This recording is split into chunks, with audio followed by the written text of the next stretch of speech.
Just a quick note before we begin. If you find meaning or comfort in these conversations, consider becoming a supporter of the Don't Forget to Breathe podcast. Your support helps keep these stories alive and makes it possible for others to find hope in their own grief journey. For as little as $3 a month, your support goes to offset costs associated with production. You can learn more on the information page for this episode and by clicking on the link, Support the Show.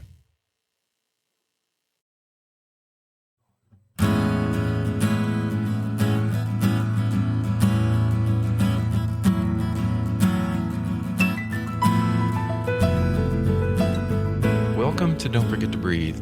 I'm Bruce Barker, here with my co-host, Kristin Glenn. This is part 2 of our conversation, I Don't Know What to Say to a Grieving Parent, created especially for the people walking beside a grieved parent.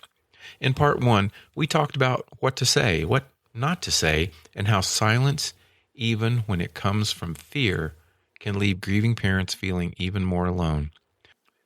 Today, we continue that conversation by talking about something many supporters reach for because they want so badly to help, and that's positivity. Phrases like, stay positive, or everything will work out, or you'll find joy again, may be meant with love, but they can make a grieving parent feel dismissed, rushed, or pressured to appear okay. Grief is not a problem to solve. It is not something that needs to be fixed, rushed, or covered up with silver linings. What grieving parents need most is presence. They need people willing to sit in the discomfort, say their child's name, remember important days, and stay long after the first wave of support has faded. In this episode, Kristin and I talk about the difference between fixing and supporting, why small acts can become unforgettable, and why grieving fathers need to be seen and supported too. If you love a grieving parent and you are still learning how to show up, this conversation is for you. I feel like a lot of people do rush towards some positivity because they desperately want our pain to go away. Yeah. Grief doesn't work that way, but it is this sense of, please get better. I want you to be out of pain. I want you to be your former self. The phrase that's coined these terms is kind of almost toxic positivity comes from. Yeah. So supporters, stop trying to make it better because you can't. It's not a problem to solve. It is permanent. It is with us. We learn how to navigate grief. We know it comes with us. We know joy travels side by side. So you're not going to make grief go away. It's not a problem you can solve. So don't try to make it better. Support. It's often just about witnessing the pain, not repairing it. So that's what a grieving parent needs. Support. And a lot of grieving parents, we feel isolated when people try to rush us toward a silver lining. There is no silver lining. No. And that level of positivity can actually silence grief because the grieving parent is going to feel at some point like this isn't a safe space. This person doesn't want to witness my grief, and I'll just put my mask back on. That hope cannot be forced. I remember doing a retreat one time, and one of the things, the prompt questions was, where do you find hope? And a newly grieving mom said, I don't, and you can't make me. And I thought, absolutely, you are right. Yeah. It is not anyone's job to say, okay, where's hope? Because the answer might be, not yet. And it's back to that idea of a timeline. You're not going to force hope or joy or, for those to appear any more than you're going to make grief disappear. All of that can feel, just really dismissive. And it does make you, as a grieving parent, kind of put that person in a category of they aren't comfortable with this. They're not comfortable. I'm going to learn from this and not put myself in a vulnerable state with them again. Yeah, so more along that line, and why positivity can feel so dismissive. Some of these statements to avoid. Stay positive. You don't need to do that. Like, why do I need to stay positive? you're dismissing the grief, or everything will work out. Very dismissive. Or you'll find joy again. I know I will, but at the time, I don't know that. We know from how far we are out in our grief that, yes, we found joy again, but we also know that that did not negate the grief, that the grief didn't go away. They're just there together. And yeah, we found joy, but especially to a parent in the early stages of grief, they're not looking for joy. They are dealing with their grief. Right. So to dismiss it and go, you're going to find joy again. One that I've heard, not spoken to me, and this gets into a whole other subject that we'll be talking about with a parent in a future episode. God needed another angel. Yeah. I got told that so many times. Did you? And maybe because the age of Zach, I don't know, but I was told he's sitting on God's lap and he's getting all the treats he wants. I mean, it was like a painted picture of his joy. He's in a better place. And my spirituality is mine, right? And it wasn't prefaced with curiosity about, what do you think about where Zach, his spirit is? Or there was no curiosity from a couple folks. It was just, let me fix this by telling you that I know that God has taken this angel. And like you said, we really need to dive deeper into this with, a parent that really has some unique perspectives. I'm looking forward to that. Yeah. That episode so much. But how'd that statement make you feel?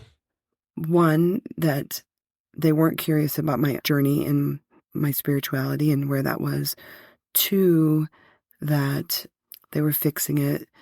The better place, even if you believe in, the most joyful, perfect heaven, I think I created a really good place for him here. And I think being in his mommy or daddy's arms was a really good place. I think what we said at the beginning of episode 1, addressing this, where we said, this is unfair. I need to know that you, no matter what your spirituality is, also can feel the unfairness that one moment my son was here and the next he was not. And that's what I hear from people is like, regardless of their spirituality, saying it's unfair lands. Yeah. Where these platitudes of only the good die young, God needed another angel, God only picks the best, even for someone that's deeply religious, that's not something that should be externally pushed. No, and I know we'll get into it in that future episode, but I grew up in faith and had a break from it when this happened because of phrases like this, God needed another angel. Well, that just pissed me off. Yeah. Like, why'd you take it? Why did you take her? Why her? Right? So then that creates that, which I've seen in many, many people that I've worked with and talked with, of that break, because that's like these common themes that are out there of God wanted this and God needed another angel. And then you're like, well, then you just took this precious child, and it creates a whole other issue. So please avoid that statement. Yeah. I think that, like you mentioned, that with things like that, this positivity that people will say, is it pressures parents to comfort someone else by appearing okay. So like you said, got to put on the mask. Got to put it back on. It's not safe here. Yeah. It's like armor up. Yeah. And there's a difference between support and fixing. And I can tell you from a man's perspective, in general, we are fixers, right? And I see this in men's groups that I facilitate or retreats or whatever, and we address it. We address it head on, that this is not something that we can fix. So for those that have spouses, you're not going to fix her grief. And if you're a supporter of someone else, you're not going to fix that. So then I say a broad statement across the board, male or female, you're not going to fix anything. It's about supporting. Right. And so support says, this hurts and I'm with you, or you don't have to carry this alone. In fact, that's one of the themes of our podcast. Absolutely. You don't have to carry this alone. Yeah, I was going to say, I think the fixing is full of shoulds. Oh, yeah. I think that you should try this. You should find this. You should go to counseling. You should.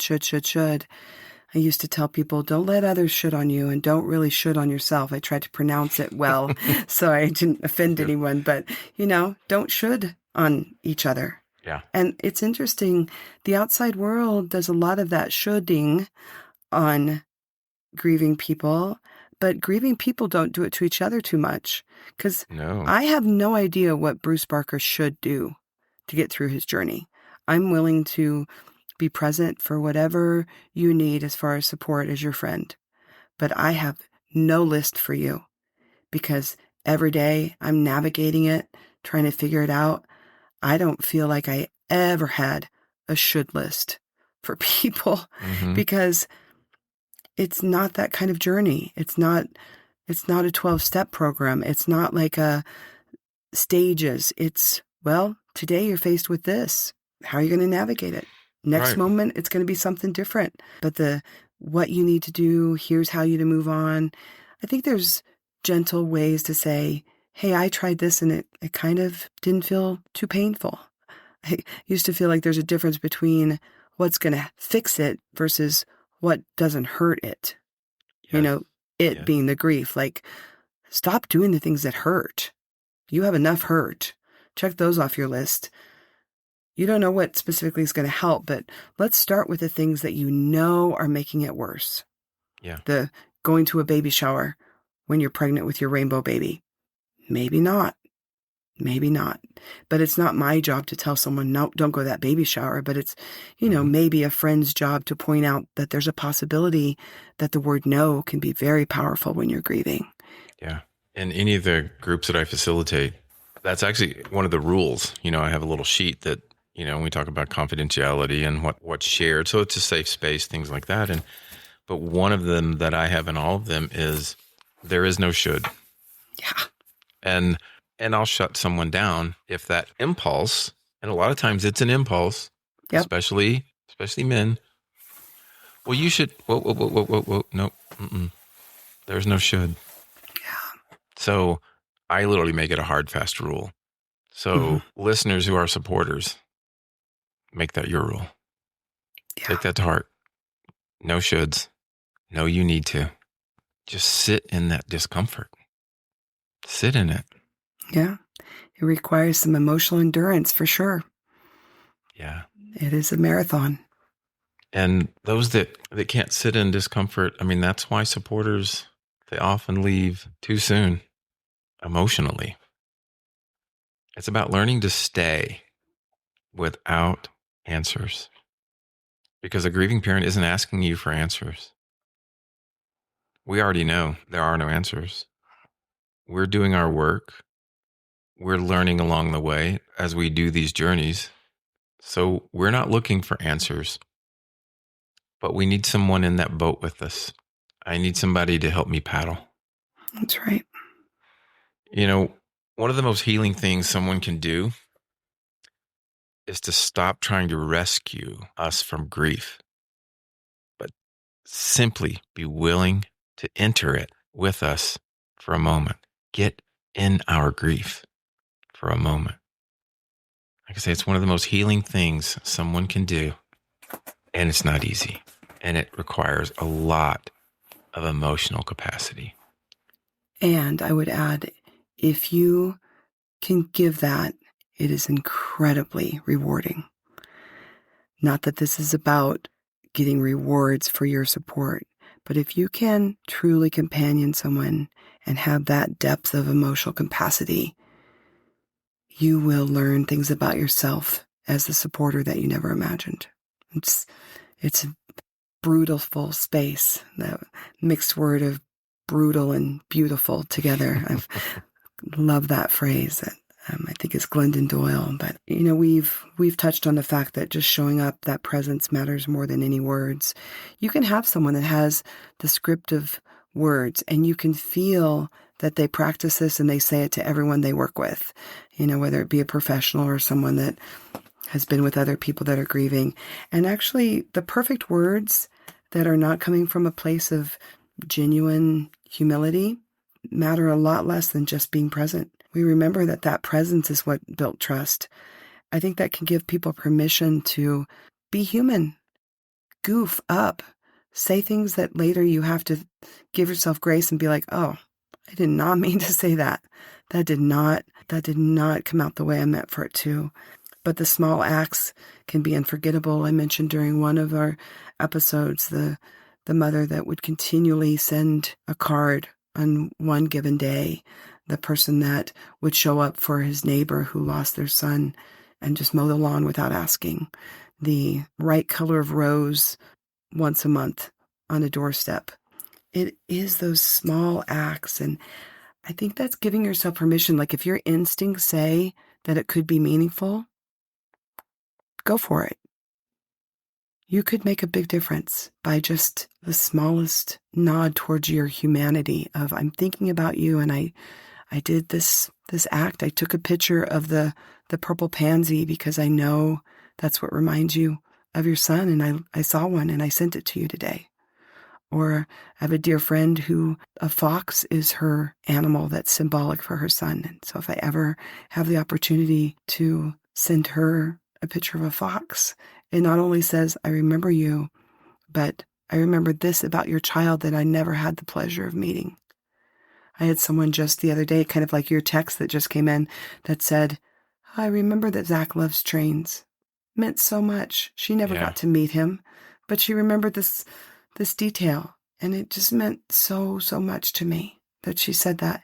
And I told her how much it meant. I think it's our responsibility as grievers to also let people know what does work, that we are grateful for some things. I think we need to let people know that we notice their efforts. Yeah. It's the presence. It's just the presence that builds the trust. And it's the small acts. Like you just said, it's the small acts. They become unforgettable. I don't remember words. There's no one has said anything to me that stuck. Same. But little acts, little things, little moments, that's the things that I can remember. 100%. And grief is it's really lonely, right? And I can speak from a place of being single. When that happened, I didn't have a spouse to lean on. Mm-hmm. It's really lonely, right? So for the supporters that we're speaking to, consistency is what matters more than any dramatic gesture. It's just those little things. Examples, right? So examples of some, what we'll call meaningful presence. Just sitting quietly without needing conversation. I think I mentioned that in a previous episode about that uncomfortable place.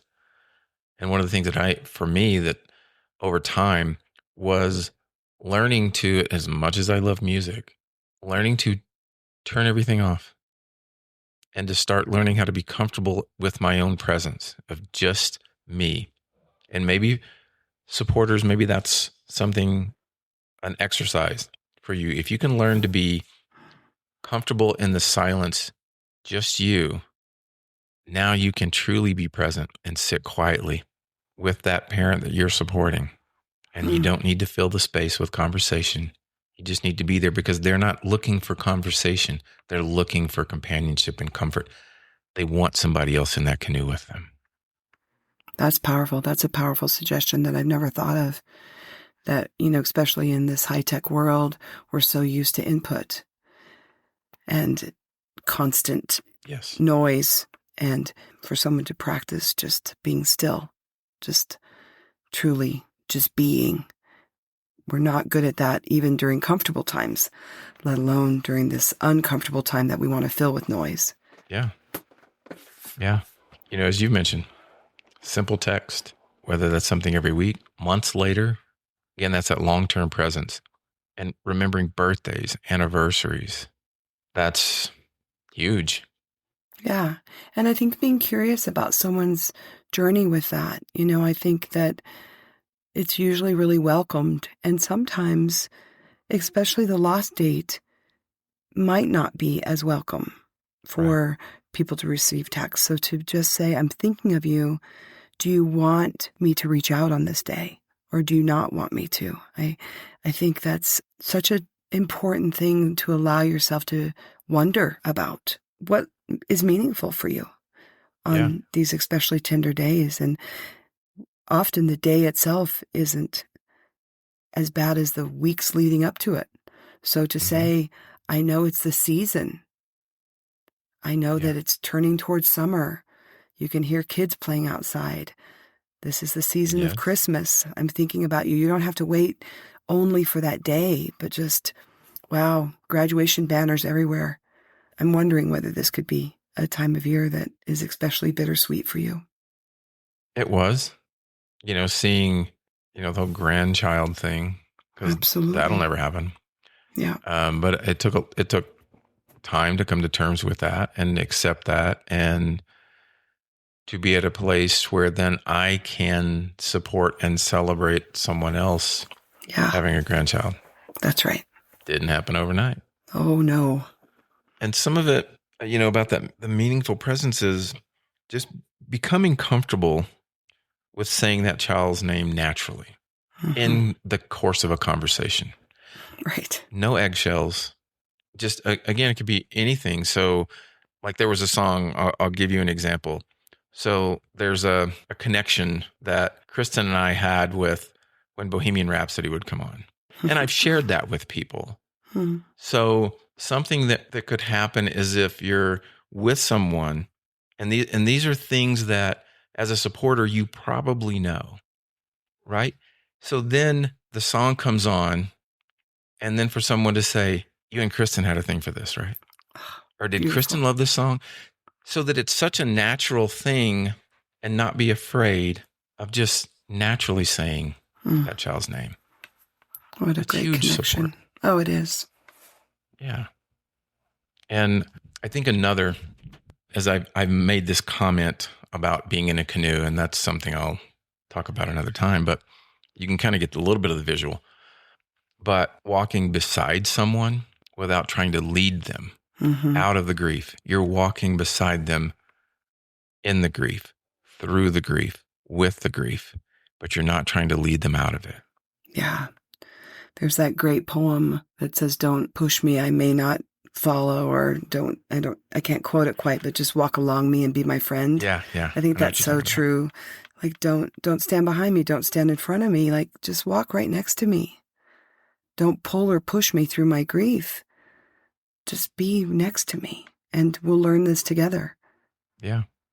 So this is why it's really important for supporters that are listening to this, that often the grief support, it fades way too quickly. Support, it often just disappears within a few weeks.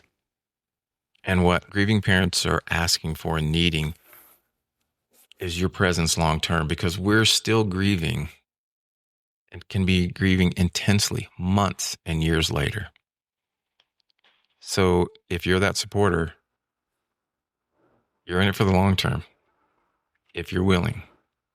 I think sometimes it can be so confusing to supporters, because the most support that happens is like right around the time of, if there is a memorial or a celebration of life, and that parent is just in autopilot. Yeah. Sometimes bereaved parents will even be able to speak at a funeral or sing a song at a funeral. And so the supporters kind of think, oh my gosh, they're doing so, quote, well. But the intensity has not even begun to show itself at that time. So I think that it just is kind of the way grief ebbs and flows, that in the beginning, you don't really want to hear it at the time, but you really are pretty numb. And you're not in your most intense time usually. I don't want to generalize things, but I think there's some sense of lots of people gathered are watching you cope and be able to get through this memorial. And they think, well, maybe they don't need my support. And so people say, I guess I would put this on the list of things maybe not to say, which is let me know if you need anything. That didn't land well with me because it was like, I've never done this before. In my case, I was mid-20s.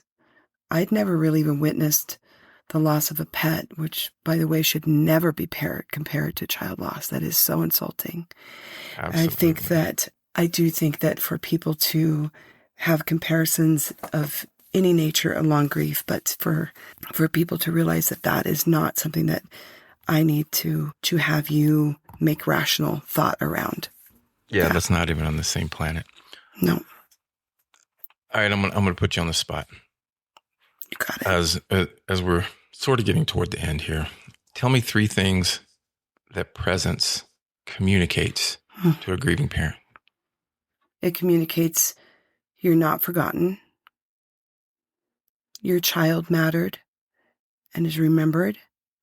And oh my gosh, I really think it means I can hold space for this. I can tolerate your pain. That message, all of these are so important, but that to me is brave. It's courageous to lean into someone else's grief. And for someone to truly say, I can tolerate this because it's not my reality. Right. I get reprieves from this. I go back to my regular life. And I can do this with you. That's an incredible gift. Yeah. One thing that I'll speak to is supporting grieving fathers specifically. This was something in our very first conversation years ago. Yeah. That you pointed out to me. And I know from being there. So those supporters out there, and there's men, if there's men involved in supporting, so dads, that men are often overlooked. So many fathers, they receive less emotional support because society expects them to hold it together. Oh my gosh. It's so sad to watch. And then it's a self-fulfilling prophecy. Yeah. The men are expected to do that. So thus they feel like that's their role. Thus they're supported less. And then they keep feeling like, I guess I'm just the protector of others.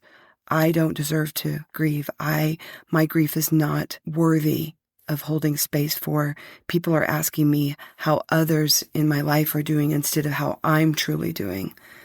You have always done such an incredibly intentional and beautiful job of seeing the male experience and the journey of that. I think you've made such an impact on more lives than you ever imagined by the process of providing specific support to fathers grieving, because even the statement that you are there says this is worth discussing. This is as important as any grief. You are absolutely 100% their parent. You deserve support that is intended only for you. And I'm all in. You've just been all in every minute. I've been honored to witness you and talk about what you've done in this grief space. Thank you. I appreciate that. I can tell you from my experience for supporters, by following that concept of they're men, they're going to hold it together, is what we do and what I did is you hold it inside. Absolutely. Grief's not going anywhere. And if you're not doing any work on it, and if you're not feeling supported, it builds and it builds and it builds. And in my case, that grief, that sorrow, that loss was coming out as anger. Mm-hmm. And so we've seen that. You've seen it. I've seen it in relationships that don't survive. Yeah. Anger's an armor for sure. Yeah. Armored up, but it's going to come out. Yeah. So if you're walking beside a man out there, give him the same support that moms get. Absolutely. Because we can't hold it together. No. I don't know where I heard this quote, but it said, let's try to answer the door while grief is knocking, because someday it will knock down your door if not answered. Yeah. And I feel like that anger is like, okay, you didn't hear me when I was gently knocking all those months, years, but now I'm going to knock down the door because I'm not going away. And here I am. And that anger, it lands somewhere, and it's usually on someone who's innocent, or it can be, if in the case of having a spouse, it can be at the spouse. Yeah, it can be upon yourself. Yeah. Oh, yeah. So give us kind of your closing reflection on these 2 episodes. Oh gosh, I feel like we've touched on a lot. I just feel like if you're supporting a grieving parent, because that's specifically our mission, is the grieving parent experience, right. You don't need perfect words. You don't need that wisdom. You don't need the right credentials. You don't need the answers. There's no fix. You just need a willingness to stay present and to be human. Exactly. Thank you. If you're a grieving parent listening today, maybe you've carried wounds from words people said, or maybe from silence where support should have been. And we see that. We understand that. We also know there are people who want to help.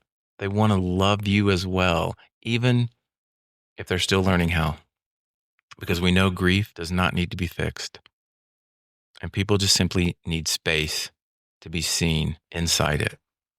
So those supporters, we hope that we've given you a little bit of a guide.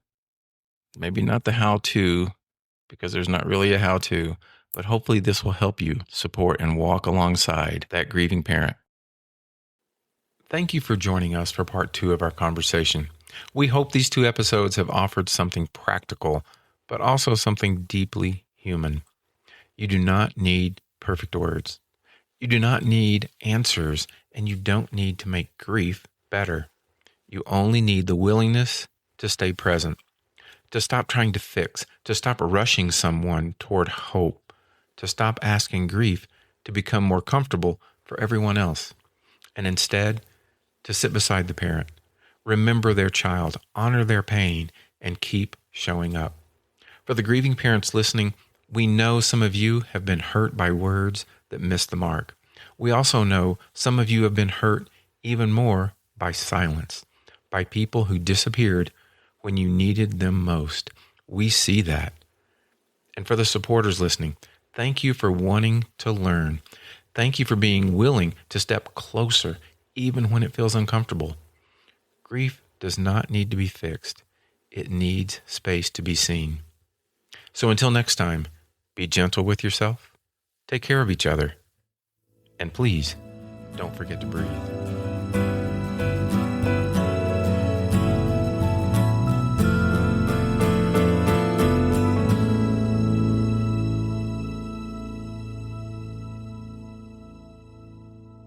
One more thing.